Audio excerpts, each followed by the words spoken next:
ಪ್ರತಿಯೊಬ್ಬರಿಗೂ ನಮ್ಮ ಯೂಟ್ಯೂಬ್ ಚಾನಲ್ಗೆ ಸುಸ್ವಾಗತ.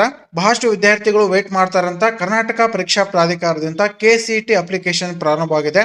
ಹಾಗಾದ್ರೆ ಅದಕ್ಕೆ ಏನೆಲ್ಲ ಡಾಕ್ಯುಮೆಂಟ್ಸ್ಗಳು ಬೇಕಾಗುತ್ತೆ, ಅರ್ಜಿ ಸಲ್ಲಿಸಲು ಕೊನೆಯ ದಿನಾಂಕ ಏನು, ಅರ್ಜಿ ಸಲ್ಲಿಕೆ ಯಾವ ರೀತಿ ಪ್ರಕ್ರಿಯೆ ಇರುತ್ತೆ ಅನ್ನೋ ಬಗ್ಗೆ ಈ ಒಂದು ವಿಡಿಯೋದಲ್ಲಿ ಸಂಕ್ಷಿಪ್ತವಾದ ಮಾಹಿತಿ ತಿಳಿಸ್ತಾ ಇದ್ದೀನಿ. ಈ ಒಂದು ವಿಡಿಯೋನ ಪೂರ್ಣವಾಗಿ ನೋಡಿ, ಪೂರ್ಣವಾದ ಮಾಹಿತಿಯನ್ನು ತಿಳ್ಕೊಳ್ಳಿ. ಆಮೇಲೆ ಯಾವೆಲ್ಲ ಹೊಸ ನೋಡುಗರಿದ್ರೆ ಮಿಸ್ ಮಾಡೋ ಚಾನಲ್ ಸಬ್ಸ್ಕ್ರೈಬ್ ಮಾಡ್ಕೊಂಡು ಸೈಡಲ್ಲಿ ಬೆಲ್ ಐಕಾನ್ ಕ್ಲಿಕ್ ಮಾಡಿ ಆಲ್ ನೋಟಿಫಿಕೇಶನ್ ಅಂತ ಓಕೆ ಮಾಡ್ಕೊಳ್ಳಿ. ನೋಡಿ, ಇತ್ತೀಚಿನ ಪ್ರಕಟಣೆಗಳಲ್ಲಿ ಒಂದನೇದಾಗಿ UGCET 2026 ಆನ್ಲೈನ್ ಅರ್ಜಿ ಲಿಂಕ್ ಅಂತ ಕೊಟ್ಟಿದ್ದಾರೆ. 16/1/2026 ಈ ಒಂದು ಲಿಂಕ್ ಬಿಡುಗಡೆ ಮಾಡಿದ್ದಾರೆ. Common online application 2026. ಓಕೆ, ಇದಕ್ಕೆ ಬೇಕಾಗಿರುವ ದಾಖಲಾತಿಗಳ ಬಗ್ಗೆ ವಿವರಣೆಯನ್ನು ತಿಳ್ಕೊಳ್ಳಿ. ಪ್ರತಿಯೊಬ್ಬ ವಿದ್ಯಾರ್ಥಿಗಳ ಗಮನಿಸಿ, KCET 2026 ಅರ್ಜಿ ಸಲ್ಲಿಸಲು ಬೇಕಾಗುವ ದಾಖಲಾತಿಗಳು. ಒಂದನೇದಾಗಿ SSLC ಅಂಕಪಟ್ಟಿ, SSLC marks card, state board ಆಗಿರಲಿ, CBSE ಆಗಿರಲಿ ಅಥವಾ ICSE ಆಗಿರಲಿ. ಕಾಸ್ಟ್ ಇನ್ಕಮ್ ಸರ್ಟಿಫಿಕೇಟ್, ಜಾತಿ ಮತ್ತು ಆದಾಯ ಪ್ರಮಾಣ ಪತ್ರ as per 10th marks card. ಅದು 2A 2B 3A ಅಭ್ಯರ್ಥಿಗಳಿಗೆ 2 ಒಂದರಲ್ಲಿ ಇರುತ್ತೆ. ಉಳಿದಂತೆ ಕ್ಯಾಟಗರಿ 1 SC ST ವಿದ್ಯಾರ್ಥಿಗಳಿಗೆ ಕಾಸ್ಟ್ ಬೇರೆ ಇನ್ಕಮ್ ಬೇರೆ ಇರುತ್ತೆ. ವ್ಯಾಲಿಡ್ ಇರುವಂತಹ ಕಾಸ್ಟ್ ಇನ್ಕಮ್ ಸರ್ಟಿಫಿಕೇಟ್ ನಿಮ್ಮಲ್ಲಿ ಇರಬೇಕು. ಅದರಂತೆ ಕನ್ನಡ ಮಾಧ್ಯಮದಲ್ಲಿ ಅಭ್ಯಾಸ ಮಾಡಿದರೆ 1ನೇ ತರಗತಿಯಿಂದ 10ನೇ ತರಗತಿವರೆಗೆ ಕನ್ನಡ ಮಾಧ್ಯಮದಲ್ಲಿ ಅಭ್ಯಾಸ ಮಾಡಿದರೆ ಕನ್ನಡ ಮಾಧ್ಯಮ ಸರ್ಟಿಫಿಕೇಟ್ ಇದಕ್ಕೆ ಕಂಪಲ್ಸರಿ ಆಗಿ ಬೇಕಾಗುತ್ತೆ. ಅದರಂತೆ ನೀವು ಎಲ್ಲೆಲ್ಲಿ ಶಾಲೆ ಕಲ್ತಿದ್ರೆ ನೀವು ಅಲ್ಲಿ ಹೋಗಿ ಈ ಒಂದು ಕನ್ನಡ ಮೀಡಿಯಂ ಸರ್ಟಿಫಿಕೇಟ್ ನೀವು ಬರೆಸಬೇಕಾಗುತ್ತೆ. ಆಮೇಲೆ ನಿಮ್ಮ ಒಂದು ಕ್ಷೇತ್ರ ಶಿಕ್ಷಣಾಧಿಕಾರಿಗಳಲ್ಲಿ ಅಂದ್ರೆ BO ಆಫೀಸರ್ ಅಲ್ಲಿ ಹೋಗಿ ಸಿಗ್ನೇಚರ್ ಹಾಗೂ ಸಹಿ ಕೂಡ ಅಲ್ಲಿ ಮಾಡಿಸುವುದು ಕಡ್ಡಾಯ. ರೂರಲ್ ಮೀಡಿಯಂ ಸರ್ಟಿಫಿಕೇಟ್, ಗ್ರಾಮೀಣ ಮಾಧ್ಯಮ ಪ್ರಮಾಣಪತ್ರ 1ನೇ ತರಗತಿಯಿಂದ 10ನೇ ತರಗತಿವರೆಗೆ ಸಂಪೂರ್ಣವಾಗಿ ಗ್ರಾಮೀಣ ವಿಭಾಗದಲ್ಲಿ ಏನಾದರೂ ಅಭ್ಯಾಸ ಮಾಡಿದರೆ ಈ ಒಂದು ಸರ್ಟಿಫಿಕೇಟ್ ಅನ್ನು ಪಡೆದುಕೊಳ್ಬೇಕಾಗುತ್ತೆ. ಎಲ್ಲೆಲ್ಲಿ ಕಲ್ತಿದ್ರೆ ಅಲ್ಲಿ ಸರ್ಟಿಫಿಕೇಟ್ ತೆಗೆದುಕೊಂಡು ಅಲ್ಲಿ ಮುಖ್ಯೋಪಾಧ್ಯಾಯರ ಸಹಿ ಆದ ನಂತರ BO ಸಿಗ್ನೇಚರ್ ಹಾಗೂ ಸೀಲ್ ಕೂಡ ಅಲ್ಲಿ ಮಾಡಿಸ್ಬೇಕು. ಇದು ಕಡ್ಡಾಯ. A4 ಸೈಜ್ ಅಲ್ಲಿ ಇರಬೇಕು. ಆಮೇಲೆ ಪರ್ಫಾರ್ಮ್ ಫಾರ್ ಸ್ಟಡಿ ಸರ್ಟಿಫಿಕೇಟ್, 1ನೇ ತರಗತಿಯಿಂದ 12ನೇ ತರಗತಿವರೆಗೆ ಎಲ್ಲೆಲ್ಲಿ ನೀವು ಕಲ್ತಿದ್ದೀರ ಅನ್ನೋ ಬಗ್ಗೆ ಸ್ಟಡಿ ಸರ್ಟಿಫಿಕೇಟ್ ಅಡ್ವಾನ್ಸ್ ಆಗಿ ತೆಗೆದುಕೊಳ್ಳಿ. ಈ ಒಂದು ಸ್ಟಡಿ ಸರ್ಟಿಫಿಕೇಟ್ ನೋಡಿ ನೀವು ಇಲ್ಲಿ ಸ್ಕೂಲ್ ಡೀಟೇಲ್ಸ್ ಎಂಟರ್ ಮಾಡೋದಿರುತ್ತೆ. ಆಮೇಲೆ ಅಲ್ಲಿ ಫೈನಲ್ ನೀವು ಅಡ್ಮಿಷನ್ಗೆ ಹೋದಾಗ ಕೂಡ ಸಬ್ಮಿಟ್ ಮಾಡೋದಿರುತ್ತೆ. ಆದ ಕಾರಣಕ್ಕಾಗಿ ಪರ್ಫಾರ್ಮ್ ಫಾರ್ ಸ್ಟಡಿ ಸರ್ಟಿಫಿಕೇಟ್ ಇದು ಕೂಡ ನೀವು ಕಂಪಲ್ಸರಿ ಆಗಿ 1ನೇ ತರಗತಿಯಿಂದ 12ನೇ ತರಗತಿವರೆಗೆ ತೆಗೆದುಕೊಳ್ಳಿ. ಎಲ್ಲೆಲ್ಲಿ ನೀವು ಕಲ್ತಿದ್ರೆ ಅಲ್ಲಿ ಮುಖ್ಯೋಪಾಧ್ಯಾಯರಂತ ಸಿಗ್ನೇಚರ್ ಮಾಡಿಸಿ ಆಮೇಲೆ ನಿಮ್ಮ ಒಂದು ಕ್ಷೇತ್ರ ಶಿಕ್ಷಣಾಧಿಕಾರಿಗಳು ಅಂದ್ರೆ BO ಸಿಗ್ನೇಚರ್ ಹಾಗೂ ಸೀಲ್ ಕೂಡ ಮಾಡಿಸ್ಬೇಕಾಗತ್ತೆ. ಆಮೇಲೆ ಮೆನಾರಿಟಿ ಸರ್ಟಿಫಿಕೇಟ್ ಓನ್ಲಿ ಮುಸ್ಲಿಂ ವಿದ್ಯಾರ್ಥಿಗಳಿಗೆ ಅನ್ವಯವಾಗುತ್ತೆ. Minority certificate for medical and dental ವಿದ್ಯಾರ್ಥಿಗಳಿಗೆ ಮುಂದೆ ನೀಟ್ ಅಲ್ಲಿ ಎಲಿಜಿಬಲ್ ಆದಾಗ ಆ ಒಂದು ಸೀಟ್ ಪಡೆದುಕೊಳ್ಳಲು ಅವರಿಗೆ ಅರ್ಹತೆ ಪಡೆಯಲು ಮೆನಾರಿಟಿ ಸರ್ಟಿಫಿಕೇಟ್ ಅನ್ವಯವಾಗುತ್ತೆ. ಇದು ಮುಸ್ಲಿಂ ವಿದ್ಯಾರ್ಥಿಗಳಿಗೆ ಮಾತ್ರ ಅನ್ವಯವಾಗುತ್ತೆ. ಉಳಿದಂತೆ ಯಾವುದೇ ವಿದ್ಯಾರ್ಥಿಗಳಿಗೆ ಇದು ಅನ್ವಯವಾಗುವುದಿಲ್ಲ. ಆಮೇಲೆ student Aadhaar card with mobile number link ಇರಬೇಕು. ಸ್ಟೂಡೆಂಟ್ ಆಧಾರ್ ಕಾರ್ಡ್ ಇರಬೇಕು, ಮೊಬೈಲ್ ನಂಬರ್ ಲಿಂಕ್ ಇರಬೇಕು, ವ್ಯಾಲಿಡ್ ಆಗಿರಬೇಕು. ಆಮೇಲೆ ಇತ್ತೀಚಿನ ಫೋಟೋ ಕೂಡ ಅಪ್ಡೇಟ್ ಮಾಡ್ಕೊಂಡಿರ್ಬೇಕಾಗತ್ತೆ. 10th ಮಾರ್ಕ್ಸ್ ಕಾರ್ಡ್ ಪ್ರಕಾರ ಯಾವ ರೀತಿ ಹೆಸರಿದೆ ಅದೇ ರೀತಿ ಹೆಸರು, 10th ಮಾರ್ಕ್ಸ್ ಕಾರ್ಡ್ ಪ್ರಕಾರ ಯಾವ ರೀತಿ ಡೇಟ್ ಆಫ್ ಬರ್ತ್ ಇದೆ ಅದೇ ರೀತಿ ಡೇಟ್ ಆಫ್ ಬರ್ತ್ ಕೂಡ ನಿಮ್ಮ ಆಧಾರ್ ಕಾರ್ಡ್ ಅಲ್ಲಿ ಕೂಡ ಇರಬೇಕು. ಇದು ಅತಿ ಮುಖ್ಯ.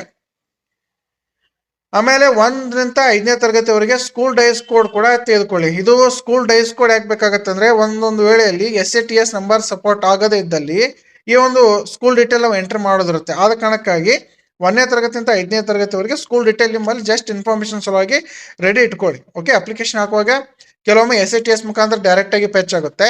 ಒಂದು ವೇಳೆ ಆಗದೇ ಇದ್ರೆ ನೀವು ಎಂಟರ್ ಮಾಡಬೇಕಾಗುತ್ತೆ. ಆ ಒಂದು ವೇಳೆಯಲ್ಲಿ ಈ ಒಂದು ಡೈಸ್ ಕೋಡ್ ನಂಬರ್ ಅಲ್ಲಿ ಎಂಟರ್ ಮಾಡಬೇಕಾಗುತ್ತೆ. ಡೈಸ್ ಕೋಡ್ ಪ್ರಕಾರ ಅಲ್ಲಿ ಸರ್ಚ್ ಮಾಡಿ ಎಂಟರ್ ಮಾಡಿ ಹೋಗ್ತೀರಾ. Okay, HK certificate 371J certificate ಇದು ಹೈದರಾಬಾದ್ ಕರ್ನಾಟಕ ಒಳಪಡುವಂತ ವಿದ್ಯಾರ್ಥಿಗಳಿಗೆ ಮಾತ್ರ ಇದು ಅನ್ವಯವಾಗುತ್ತೆ.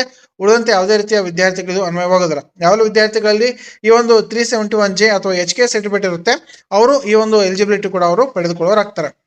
ಆಮೇಲೆ ವಿದ್ಯಾರ್ಥಿಯ ಫೋಟೋ ಇರಬೇಕು, ವೈಟ್ ಬ್ಯಾಕ್ ಗ್ರೌಂಡ್ ಅಥವಾ ಕಲರ್ ಫೋಟೋ ಇದ್ರೂ ಕೂಡ ಅಕ್ಸೆಪ್ಟ್ ಆಗುತ್ತೆ.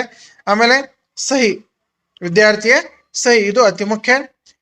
ಆಮೇಲೆ ಇಲ್ಲಿ 11ನೇದಾಗಿ ಸ್ಪೆಷಲ್ ಕ್ಯಾಟಗರಿ ಸರ್ಟಿಫಿಕೇಟ್, ಯಾವೆಲ್ಲ ವಿದ್ಯಾರ್ಥಿಗಳು ವಿಶೇಷ ವರ್ಗದಲ್ಲಿ ಅಪ್ಲಿಕೇಶನ್ ವಿಶೇಷ ವರ್ಗದ ಅಡಿಯಲ್ಲಿ ನೀವು ಏನಾದ್ರು ಮೀಸಲಾತಿ ಪಡೆಯೋರಿದ್ರೆ NCC ಆಗಿರಲಿ, ಸ್ಪೋರ್ಟ್ಸ್ ಆಗಿರಲಿ, ಡಿಫೆನ್ಸ್ ಆಗಿರಲಿ ಈ ರೀತಿ ಏನಾದರೂ ನೀವು ಪಡೆಯೋರಿದ್ರೆ ಅದಕ್ಕೆ ಸಂಬಂಧಪಟ್ಟಂತ ನಿಮ್ಮಲ್ಲಿ ಸರ್ಟಿಫಿಕೇಟ್ಗಳು ಇರಬೇಕು.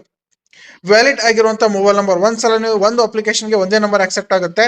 ಒಂದು ನಂಬರ್ ನೀವು ಅಪ್ಲಿಕೇಶನ್ ರಿಜಿಸ್ಟ್ರೇಷನ್ ಮಾಡಿದಾಗ ಆ ಒಂದು ನಂಬರ್ಗೆ ಹಾಗೂ ವ್ಯಾಲಿಡ್ Gmail ID ಎರಡೂ ಅತಿ ಮುಖ್ಯ. ಅಪ್ಲಿಕೇಶನ್ ನಂಬರ್, ನಿಮ್ಮ ಒಂದು ಮೊಬೈಲ್ ನಂಬರ್ ಹಾಗೂ Gmail ID ಇದು ಅತಿ ಮುಖ್ಯ. ಒಂದ್ಸಲ ನೀವು ಯಾವ್ದು ನಂಬರ್ ಕೊಡ್ತೀರಾ, ಒಂದ್ಸಲ ನೀವು ಯಾವ Gmail ID ಕೊಡ್ತೀರಾ, ಒಂದ್ಸಲ ರಿಜಿಸ್ಟ್ರೇಷನ್ ಆದಾಗ ಎಲ್ಲಾ ರೀತಿಯ ಪೂರ್ತಿ ಕೌನ್ಸಿಲಿಂಗ್ ಆಗುವವರೆಗೆ ಅಪ್ಡೇಟ್ಗಳು KA ಕಡೆಯಿಂದ, ಕರ್ನಾಟಕ ಎಕ್ಸಾಮಿನೇಷನ್ ಅಥಾರಿಟಿ ಕಡೆಯಿಂದ ಈ ಒಂದು ಮೊಬೈಲ್ ನಂಬರ್ಗೆ ಹಾಗೂ Gmail ID ಗೆ ಬರ್ತಾ ಇರುತ್ತೆ. ಓಕೆ, ಅತಿ ಮುಖ್ಯವಾಗಿರುವಂತ ವ್ಯಾಲಿಡ್ ಆಗಿರುವಂತ ನೀವು ಡೈಲಿ ಯೂಸ್ ಮಾಡ್ತಾ ಇರುವಂತ ಮೊಬೈಲ್ ನಂಬರ್ ಹಾಗೂ Gmail ID ಅನ್ನು ಕೊಡೋದು ಬಹಳಷ್ಟು ಮುಖ್ಯ. ಆಮೇಲೆ ಯಾವೆಲ್ಲ ವಿದ್ಯಾರ್ಥಿಗಳು ಅಂಗವಿಕಲ ವಿದ್ಯಾರ್ಥಿಗಳು ಇರ್ತೀರಾ ಅವರಿಗೆ PHP ಸರ್ಟಿಫಿಕೇಟ್ UDID ಕಾರ್ಡ್ ಬೇಕಾಗತ್ತೆ. ಇಲ್ಲಿ ನಾನು ಡಾಕ್ಯುಮೆಂಟ್ ಅಲ್ಲಿ ಬರೆದಿಲ್ಲ. 14ನೇ ಡಾಕ್ಯುಮೆಂಟ್ ನಿಮ್ದು UDID ಕಾರ್ಡ್. ಯಾವೆಲ್ಲ ವಿದ್ಯಾರ್ಥಿಗಳು ಅಂಗವಿಕಲ ವಿದ್ಯಾರ್ಥಿಗಳಿದ್ದಾರೆ ಅವರಿಗೆ UDID ಕೋಡ್ ಕೂಡ UDID ಕಾರ್ಡ್ ಅಂಗವಿಕಲ ಮೀಸಲಾತಿ ಅಡಿಯಲ್ಲಿ ಅವರಿಗೆ ಸೀಟ್ ಪಡೆದುಕೊಳ್ಳುವ ಸಲುವಾಗಿ UDID ಕಾರ್ಡ್ ಬೇಕಾಗುತ್ತೆ. ಓಕೆ, ಅಂಗವಿಕಲ ವಿದ್ಯಾರ್ಥಿಗಳಿಗೆ ಮಾತ್ರ. ಉಳಿದಂತೆ ಏನೇ ಡಾಕ್ಯುಮೆಂಟ್ಸ್ಗೆ ಏನೇ ಡೌಟ್ ಇದ್ರು ಕೂಡ ನಿಮ್ಗೆ ಕಮೆಂಟ್ಸ್ ಮಾಡಿ, ಅದಕ್ಕೆ ರಿಪ್ಲೈ ಮಾಡ್ತೀನಿ. ಆಮೇಲೆ ರಿಪೀಟರ್ಸ್ ವಿದ್ಯಾರ್ಥಿಗಳು ಕೂಡ ಈ ವರ್ಷ ಅಪ್ಲೈ ಮಾಡ್ತಾ ಇರ್ತಾರೆ. ಆ ವಿದ್ಯಾರ್ಥಿಗಳು KCET 2025 ಹಾಲ್ ಟಿಕೆಟ್ ರೆಡಿ ಇಟ್ಕೊಳ್ಳಿ, ಅದು ಅತಿ ಮುಖ್ಯ. ಅಲ್ಲಿ ಎಂಟರ್ ಮಾಡೋದಿರುತ್ತೆ ಅಪ್ಲಿಕೇಶನ್ ಅಲ್ಲಿ. KCET 2025 ಹಾಲ್ ಟಿಕೆಟ್ ನೀವು ರೆಡಿ ಇಟ್ಕೊಳ್ಳಿ. ಅದರಂತೆ KCET 2025 ಅಪ್ಲಿಕೇಶನ್ ಕಾಪಿ ಕೂಡ ನಿಮ್ಮಲ್ಲಿ ಇದ್ರೆ ಒಳ್ಳೆಯದು. ಯಾಕೆಂದ್ರೆ ಅದರಲ್ಲಿರುವಂತಹ ಡೀಟೇಲ್ ಅನ್ನು ಇದರಲ್ಲಿ ಮತ್ತೆ ಅಪ್ಡೇಟ್ ಮಾಡೋದ್ರಿಂದ, ಅಂದ್ರೆ ಮೆನ್ಷನ್ ಮಾಡೋದ್ರಿಂದ, ಅಪ್ಡೇಟ್ ಅಂದ್ರೆ ಏನು ಡೈರೆಕ್ಟ್ ನೋಡಿ ಅದರಲ್ಲಿ ಹಾಕ್ಬಹುದು. ಆದ ಕಾರಣಕ್ಕಾಗಿ KCET 2025 ಹಾಕಿರುವಂತ ಅಪ್ಲಿಕೇಶನ್ ಕಾಪಿ ಕೂಡ ಇದ್ರೆ ಒಳ್ಳೆಯದು. ಇದು ಕಡ್ಡಾಯವಿಲ್ಲ, ಆದ್ರೆ KCET ಹಾಲ್ ಟಿಕೆಟ್ ಕಡ್ಡಾಯವಾಗಿ ಬೇಕು. ಓಕೆ, ಆಮೇಲೆ PUC second year marks card ವಿದ್ಯಾರ್ಥಿಗಳು ಗಮನಿಸಿ. ಇಲ್ಲಿ PUC second year marks card ಕೂಡ ಅತಿ ಮುಖ್ಯವಾಗಿ ರಿಪೀಟರ್ಸ್ ವಿದ್ಯಾರ್ಥಿಗಳಲ್ಲಿ ಕಡ್ಡಾಯವಾಗಿ ಇರಬೇಕು. ಅವರ ಒಂದು ರಿಜಿಸ್ಟ್ರೇಷನ್ ನಂಬರ್ ಹಾಗೂ ಪಾಸ್ ಆದ ವರ್ಷ ಅಲ್ಲಿ ಎಂಟರ್ ಮಾಡೋದಿರುತ್ತೆ, ಅದು ಕಂಪಲ್ಸರಿ ಆಗಿ ಇರಬೇಕು. ಓಕೆ, ಈಗ ಡೇಟ್ಸ್ ನೋಡಿ. ಈ ಒಂದು ಅರ್ಜಿ ಸಲ್ಲಿಸಲು ಪ್ರಾರಂಭ ದಿನಾಂಕ 17/1/2026 ಈ ಒಂದು KCET ಅರ್ಜಿ ಸಲ್ಲಿಸಲು ಪ್ರಾರಂಭ ದಿನಾಂಕ 17/1/2026 ಪ್ರಾರಂಭ ಆಗಿದೆ. 16 ಫೆಬ್ರವರಿ 2026 ಈ ಒಂದು ಅಪ್ಲಿಕೇಶನ್ ವ್ಯಾಲಿಡ್ ಇರುತ್ತೆ, ಅಲ್ಲಿವರೆಗೆ ಅಪ್ಲಿಕೇಶನ್ ಹಾಕ್ಬಹುದು. ಅದರಂತೆ ಹಾಲ್ ಟಿಕೆಟ್ ಡೌನ್ಲೋಡ್ ಮಾಡಿಕೊಳ್ಳುವ ದಿನಾಂಕ ಪರ್ಟಿಕ್ಯುಲರ್ ಕೊಟ್ಟಿಲ್ಲ, ಆದ್ರೆ 15ರಂತ ಅಂದ್ರೆ 7 ದಿವಸ ಎಕ್ಸಾಮ್ಗಿಂತ 7 ದಿವಸ ಮೊದಲು ಅವರು ಹಾಲ್ ಟಿಕೆಟ್ ರಿಲೀಸ್ ಮಾಡ್ತಾರೆ. 15/4/2026 22/4/2026 KCET ಹಾಲ್ ಟಿಕೆಟ್ ಅವರು ಆನ್ಲೈನ್ ಅಲ್ಲೇ ಬಿಡ್ತಾರೆ. ಅದರಂತೆ ಅರ್ಜಿ ಸಲ್ಲಿಸಲು ಕೊನೆಯ ದಿನಾಂಕ 16 ಫೆಬ್ರವರಿ 2026.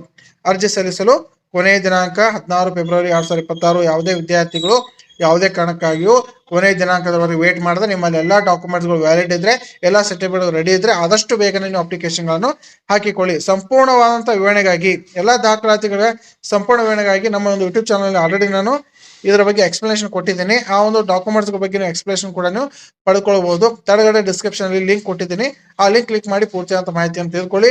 ಯಾವೆಲ್ಲ ಹೊಸ ನೋಡುಗರಿದ್ರೆ ಮಿಸ್ ಮಾಡೋ ಚಾನಲ್ ಸಬ್ಸ್ಕ್ರೈಬ್ ಮಾಡ್ಕೊಂಡು ಸೈಡ್ ಅಲ್ಲಿ ಬೆಲ್ ಐಕಾನ್ ಕ್ಲಿಕ್ ಮಾಡಿ ಆಲ್ ನೋಟಿಫಿಕೇಶನ್ ಅಂತ ಓಕೆ ಮಾಡ್ಕೊಳ್ಳಿ.